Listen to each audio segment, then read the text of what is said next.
First, enter the IP of the country you need to act as a proxy, and then click the refresh button.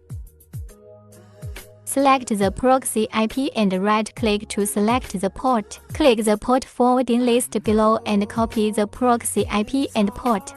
Open ixbrowser again, click New Group. Input grouping and sorting.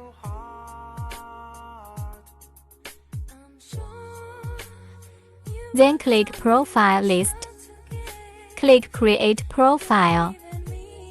Select the required platform. Enter a name.